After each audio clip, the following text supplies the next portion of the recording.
It was the sound of metal on metal that woke me, not the faint clink of wind chimes or a loose shutter, but the unmistakable scrape of a pry bar against a lock. My heart didn't leap into panic. It slowed, measured. Years on the job had trained me to listen before moving.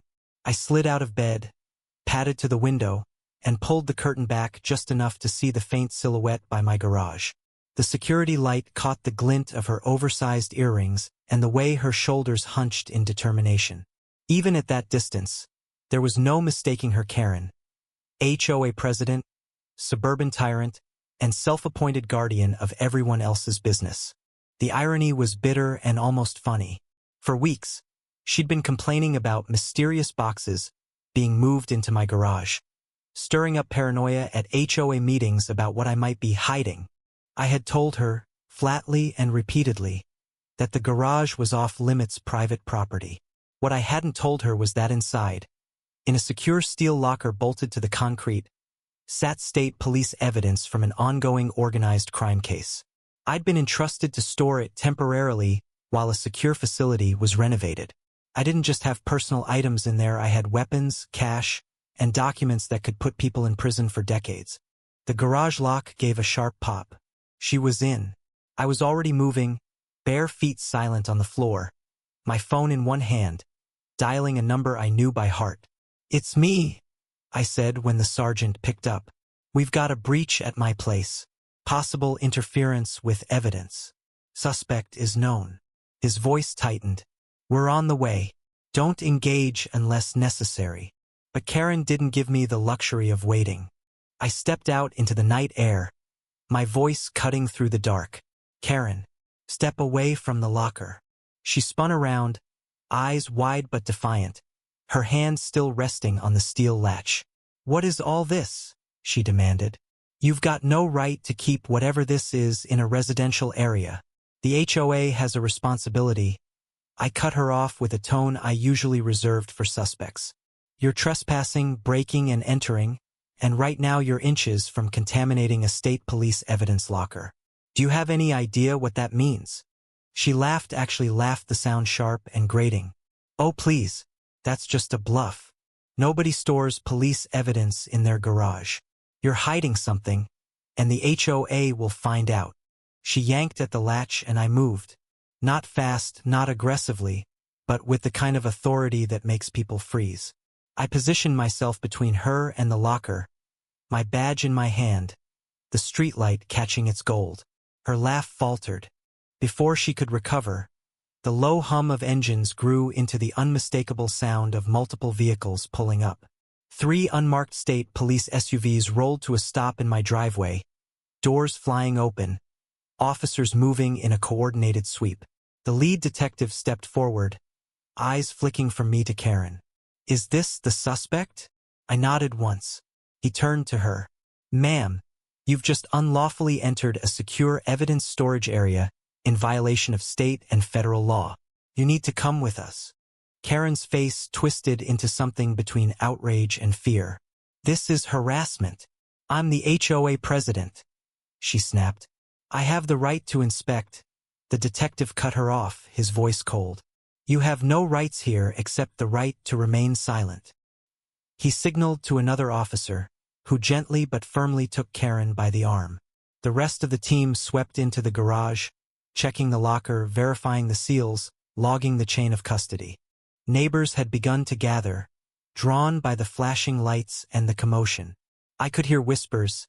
"Is that Karen? What did she do?" "State police." Phones were out, cameras rolling. Karen, for once, wasn't barking orders or spinning stories. She was too busy sputtering as the detective read her charges.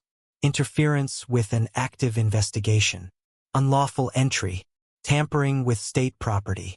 I stood a few steps back, letting the scene play out, every detail burning into my memory. Because this wasn't just about protecting evidence, it was about exposing exactly who Karen was when she thought no one was watching. And tonight, everyone was watching. Karen's protests didn't stop, even as the detective guided her toward the waiting SUV. Her voice cracked between shrill defiance and desperate pleading. "You can't arrest me. I'm the one protecting this neighborhood. This whole thing is a setup. But the crowd wasn't buying it. Neighbors who'd been on the receiving end of her harassment for years stood in their driveways, arms crossed, some even smiling faintly. It was the first time I'd ever seen her without her shield of power, no clipboard, no smug smirk, no loyal board members to back her up. The detective leaned toward me as they secured her in the back seat. "You know, she's lucky you caught her before she opened that locker. If she'd breached it, we'd be looking at full obstruction of justice charges and possibly aiding organized crime without even knowing it." I raised an eyebrow. "Without knowing it?" He smirked. "Well, let's just say people like her have a way of getting themselves in deeper than they realize." As the officers finished logging their inspection, one of them handed me a sealed envelope. "Thought you might want to know what she almost stumbled into," he said quietly. Inside were brief notes, coded references to witness identities, cash drops, and a major takedown scheduled in the coming weeks. If Karen had taken photos or leaked even a fraction of this, months of undercover work could have gone up in flames. I felt a cold shiver run down my spine. This wasn't just HOA drama anymore, this was life and death level serious. By morning, the neighborhood was buzzing. Videos of Karen's arrest were everywhere, local Facebook groups, text chains, even the morning news. The fallout hit fast. The HOA board held an emergency meeting without her, and the vote to remove her was unanimous. For the first time in years, people spoke freely about how she'd fined them for petty infractions, threatened to inspect their homes, and spread rumors to get her way. One neighbor, Mr. Hanley, revealed she tried to force him to tear down his shed because she didn't like the color, even though it matched the house paint on the HOA's own approved list. 2 weeks later, Karen was formally charged. The prosecutors didn't push for organized crime charges. There was no evidence she was involved, but she faced breaking and entering, interference with an investigation, and harassment. She took a plea deal to avoid jail time, but part of that deal included a restraining order keeping her away from me, my property, and any state police operations for 5 years. She also had to resign from the HOA permanently and was barred from serving on any community board in the state. The day she moved out, I stood on my porch with a cup of coffee, watching the moving truck pull away. Rex, my old partner from the K9 unit, sat at my feet, ears twitching at the sound of the engine. There was no dramatic goodbye, no attempt to spin her story one last time. Just a quiet, awkward departure, the end of her reign. What surprised me most was how quickly the neighborhood began to heal. Without her constant interference, people started talking to each other again, helping with projects, organizing real community events. The fear that had hung in the air for so long lifted like fog burning off in the sun.